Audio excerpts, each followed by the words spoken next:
Assalamualaikum semuanya. Kali ini saya akan membagikan hasil diskusi kelompok kami. Ini tentang aset tidak terwujud. Nah, sebelumnya saya akan memperkenalkan nama kelompok kami terlebih dahulu. Di sini ada Andrew Veldorio Farrell dengan NIM yang tertera di bawahnya, Diana Lisa Purwani dengan NIM yang di bawahnya juga, Livia Umairoh, dan saya sebagai Vino Rafelino Wijaya. Kali ini saya akan membahas tentang aset tidak berwujud. Apa sih aset tidak berwujud itu? Aset tidak berwujud itu adalah jenis aset yang tidak memiliki bentuk fisik dan tidak dapat disentuh secara langsung. Namun, aset tersebut tetap memiliki nilai ekonomi bagi perusahaan. Aset ini biasanya berupa hak, lisensi, atau sumber daya yang dapat memberikan keuntungan finansial di masa depan. Contohnya tuh seperti hak cipta, paten, merek dagang, goodwill, dan software. Kemudian ada karakteristiknya. Yang pertama adalah dapat diidentifikasi. Aset tidak berwujud dianggap dapat diidentifikasi jika bisa dipisahkan dari entitas yang bisa dijual, dialihkan, atau dilisensikan. Atau mungkin juga berasal dari hak kontrak atau kontraktual atau hukum yang memberi manfaat ekonomi bagi perusahaan. Dan yang kedua adalah tidak memiliki eksistensi fisik. Aset ini tidak memiliki bentuk fisik seperti aset tetap. Nilainya itu berasal dari hak istimewa atau manfaat yang diberikannya, bukan dari bentuknya.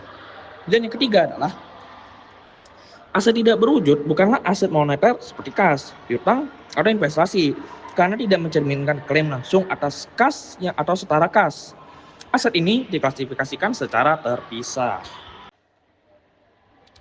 Dan kemudian ada jenis-jenisnya. Yang pertama ada hak paten. Hak paten adalah hak eksklusif dari pemerintah kepada individu atau perusahaan untuk memakai penemuan tertentu selama maksimal 17 tahun. Ini bisa dialihkan dan diamortisasi selama masa manfaatnya. Dan yang kedua ada hak cipta. Hak cipta adalah hak tunggal atas karya seni atau intelektual, dan itu berlaku selama 28 tahun dan bisa diperpanjang. Jika hasil hak ciptanya adalah ciptaan sendiri, nilainya rendah dan dibebankan langsung. Kalau hak ciptanya dibeli, dapat dikapitalisasi dan diamortisasi. Dan yang ketiga ada merek dagang. Merek dagang itu adalah hak atas penggunaan nama atau lambang produk. Jika nilainya tinggi, maka merek dagang tersebut dapat dikapitalisasi dan diamortisasi. Jika kecil, maka bisa langsung dibebankan. Umur manfaat itu bisa tidak terbatas. Kemudian selanjutnya ada franchise. Franchise itu adalah hak untuk menjalankan proses atau usaha tertentu berdasarkan kesepakatan. Franchise memiliki jangka waktu tertentu dan diamortisasi tiap tahun. Kemudian ada leasehold, hak atas penggunaan aset berdasarkan perjanjian sewa. Biaya sewa dicatat sesuai masa pemakaian. Jika dibayar di muka dan jangka panjang, bisa diklasifikasikan sebagai aset tidak berwujud. Dan kemudian terakhir ada goodwill. Goodwill atau nilai lebih dari reputasi, lokasi strategis, manajemen, dan lain-lain. Diakui saat terjadi akuisisi, yaitu ketika harga beli lebih dari nilai wajar aset bersih perusahaan yang dibeli. Selanjutnya terdapat amortisasi. Apa sih arti dari amortisasi itu? Amortisasi adalah proses pengurangan nilai aset tidak berwujud secara bertahap selama masa manfaatnya. Proses ini dilakukan dalam periode akuntansi tertentu, mirip dengan penyusutan atau depresiasi pada aset berwujud. Terdapat catatan bahwa amortisasi hanya berlaku untuk aset tidak berwujud yang memiliki umur manfaatnya terbatas, seperti hak paten, hak cipta, franchise, dan lain-lain. Jika umur manfaatnya tidak terbatas, seperti goodwill, maka tidak diamortisasi, tapi harus diuji penurunan nilai atau impairment. Berikut ini adalah contoh perhitungan amortisasi dengan dua metode, yaitu metode garis lurus dan metode saldo menurun. Pertama, metode garis lurus. Jika sebuah lisensi bernilai 100 juta dan masa manfaatnya 5 tahun, maka biaya amortisasi setiap tahun adalah tetap, yaitu sekitar 20 juta per tahun. Pencatatannya dalam jurnal adalah beban amortisasi sebesar 20 juta dan pengurangan pada aset tidak berwujud sebesar 20 juta. Metode saldo menurun. Metode ini menggunakan persentase tetap dari nilai buku tiap tahun, sehingga angkanya menurun setiap periode. Contohnya di tahun pertama 50 juta, tahun kedua 25 juta, tahun ketiga 12,5 juta, tahun keempat dan kelima masing-masing 6,25 juta. Jadi, perbedaannya terletak pada jumlah beban tiap tahun. Metode garis lurus menghasilkan beban yang sama setiap tahun, sedangkan metode saldo menurun menghasilkan beban yang lebih besar di awal dan makin kecil di tahun-tahun berikutnya. Dan selanjutnya ada penurunan nilai. Penurunan nilai atau impairment adalah suatu kondisi ketika nilai tercatat suatu aset dalam laporan keuangan perusahaan lebih tinggi dibandingkan jumlah yang dapat dipulihkan dari aset tersebut. Dalam hal ini, perusahaan dianggap tidak dapat memperoleh kembali manfaat ekonomi sesuai dengan nilai buku atau carrying amount dari aset tersebut. Penurunan nilai bisa terjadi karena aset tersebut tidak lagi produktif, tidak relevan secara ekonomi, atau tidak memberikan hasil sesuai yang diharapkan, baik dari penggunaan langsung maupun dari penjualan aset tersebut. Selanjutnya ada recoverable amount, yaitu estimasi nilai yang masih bisa diharapkan dari suatu aset.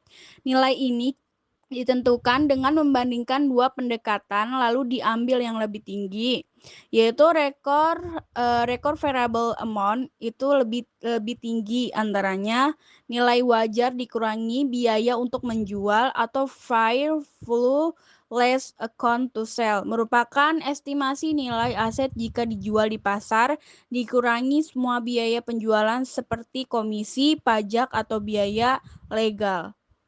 Pendekatan ini digunakan jika perusahaan berniat menjual aset atau tidak lagi memanfaatkannya secara optimal dalam kegiatan operasional.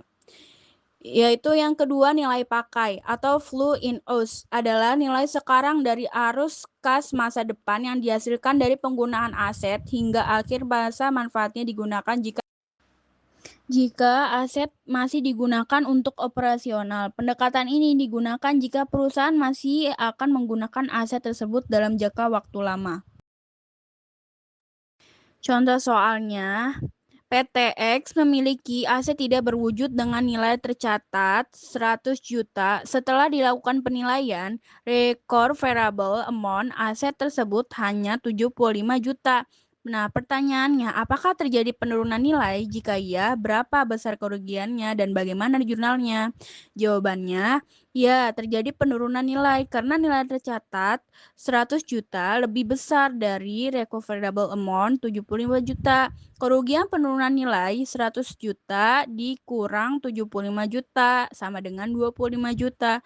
Jurnal yaitu debit rugi penurunan nilai 25 juta dan kredit akumulasi penurunan nilai 25 juta.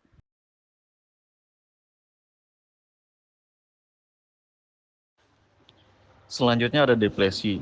Jadi depresi ini adalah proses alokasi biaya atas berkurangnya sumber daya alam seperti tambang, minyak bumi, dan hutan kayu yang digunakan dalam kegiatan operasional perusahaan. Depresi dapat terjadi karena pengambilan sumber daya yang tidak dapat diperbarui secara langsung oleh manusia dan dianggap sebagai penyusutan yang bersifat alamiah. Depresi memiliki kesamaan dengan depresiasi karena sama-sama mengurangi manfaat ekonomi suatu aset. Bedanya, depresiasi digunakan untuk aset tetap berwujud seperti mesin. Sedangkan depresi untuk sumber daya alam yang bisa termasuk aset tak berwujud juga. Selanjutnya ada jenis biaya dari depresi.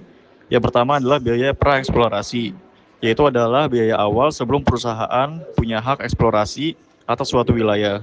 Contohnya yaitu survei awal atau studi prospek. Biasanya langsung dibebankan atau tidak diakui sebagai aset karena sifatnya spekulatif.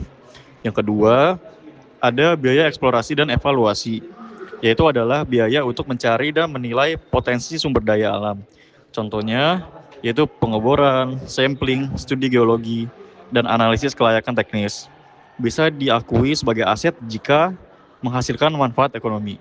Yang ketiga adalah biaya pengembangan, yaitu adalah biaya setelah eksplorasi dinyatakan layak, digunakan untuk membangun infrastruktur produksi dan menyiapkan eksploitasi sumber daya. Dicatat sebagai aset tetap dan diamortisasi selama masa manfaat. Ada 3 langkah untuk menghitung depresi. Yang pertama yaitu dengan menentukan jumlah sumber daya alam seperti mineral, minyak, atau kayu yang diperkirakan dapat diambil dan dimanfaatkan secara ekonomis.